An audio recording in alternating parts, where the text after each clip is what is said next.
I'm giving away this championship belt once I hit 100,000 subscribers, so go ahead and click subscribe today.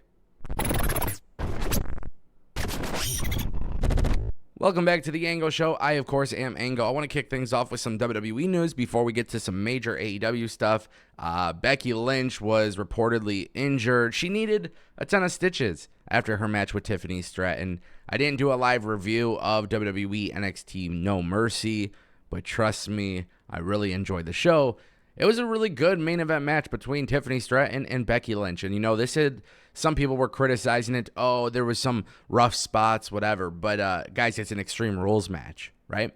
And I think when everything looks a little too choreographed and it looks a little too perfect, I'm not as interested because it's a street fight. And street fights aren't going to be that choreographed. They're not going to be that perfect. And I absolutely loved it. I thought they did great. Sean Ross Sapp of Fightful Select came out and he reported that Becky Lynch sustained a laceration to her arm, and the wound required 11 stitches to close up, which is quite a bit. And then the report also added that she is pretty much fine, and she's, she shouldn't be taken off TV, right? I mean, that pretty much is the main consensus that everybody's kind of coming to here. But damn, this is good, man. This is great to see the women's division in NXT just do so well, especially when some of these people just aren't the most experienced. They don't come from this huge indie background. And to see Tiffany Stratton main event, and she just gets it, right? She understands the character work. She understands what she has to do.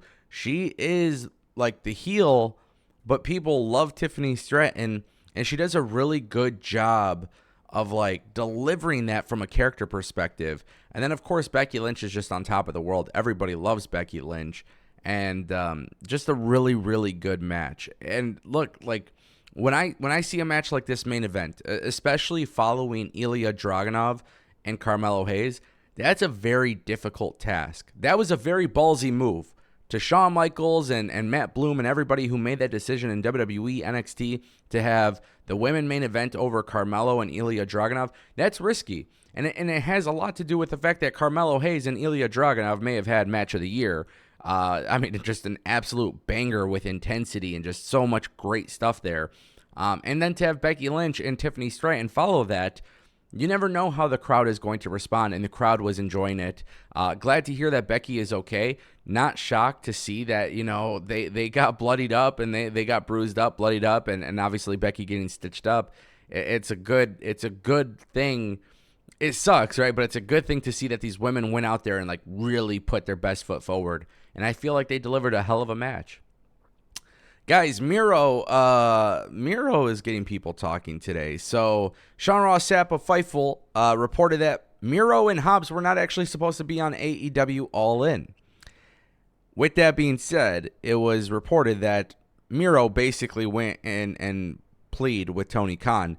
Sean Ross Sapp on Fightful report Miro and Will Hobbs were not originally planned to appear at AEW All In. However, they were told that Miro went directly to Tony Khan and passionately pled to be on the show, unhappy that he wasn't on it in any capacity.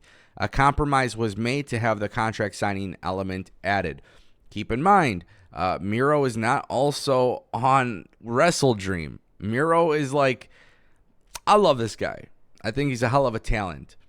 But there is too much inconsistency when it comes to AEW booking Miro. And I know they're trying to tell the story of his wife, CJ Perry, on Collision, potentially managing somebody. Last night on Collision, she was scouting the Andrade match. And that's cool, and I'm glad that they're doing that.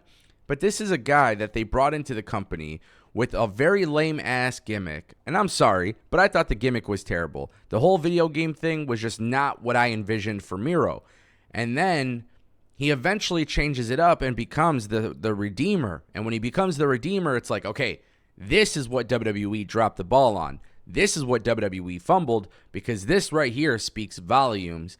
And we all think that Miro is a great talent. We all think that Miro did some cool stuff in WWE, but we always believed that the ceiling was higher. Now, for some reason, Tony Khan and AEW continued to put the ceiling on people. And what was really interesting, and I want to read this tweet from Sean Spears, because I say this all the time, and I get ridiculed for it, but Sean Spears responded to a tweet yesterday, and he says, Why do you think there have been so many start and stops with you in AEW? I feel like you get better every time you come back, then you're gone again. Also, dope intro music. Sean Spears responds, too many cooks in the kitchen. One-offs for reactions are easy. Getting the storyline and the time to hopefully have the audience invest in it are always the tricky parts of TV, and that's how stars rise. Regardless of stops and starts, I'll always do what I can for you and all in this industry.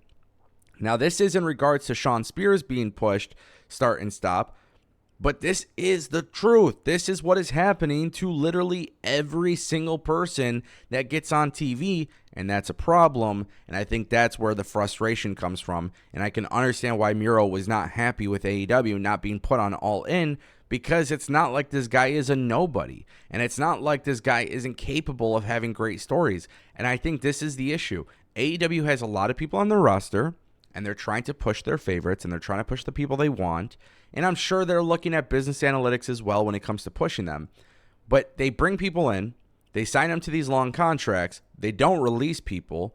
If somebody's not happy, then they got to wait till their contract expires, and then on top of that, we'll kind of put them on TV when we feel like the time is right. And I don't like that because I feel like there's a lot of people who are being pushed on TV, which unfortunately, some of them, I do not think they are that talented.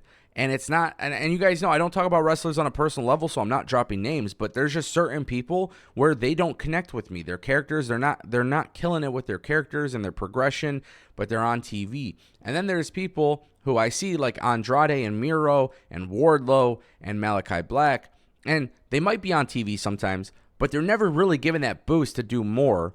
And I'm looking at these guys where it's like, you can do so much more.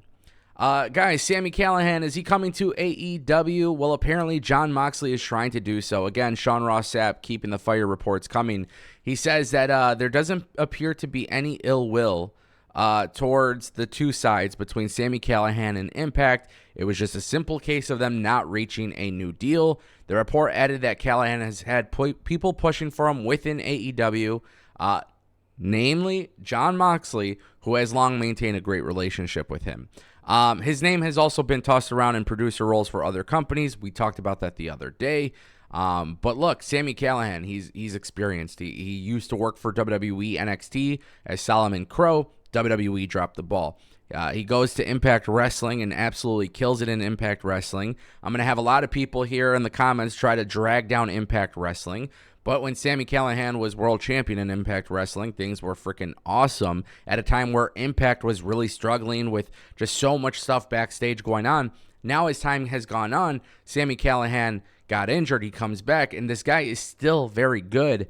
I have no problem with him going to AEW. He actually fits AEW very well. If he decides to come back to Impact, I support it as well because I love what they're doing with him and Rich Swann. And again, it's always about being able to do more, and there are some potential there between Rich Swann and Sami Callihan, and I genuinely believe that. So the good thing is, if AEW brings in Sami Callihan, I think he's going to be a good fit. If they don't bring him in, he goes back to Impact. I think that's great. And if he goes to WWE as a producer, that would be great too. But one thing I want to point out, everything I just complained about with Miro, this is kind of how that problem begins, right? Just signing people. If AEW brings in Sami Callihan, please bring him up in a big way with consistent TV time. Put him in meaningful storylines. This guy could be a great storyteller, and he's a great wrestler, and he's hardcore.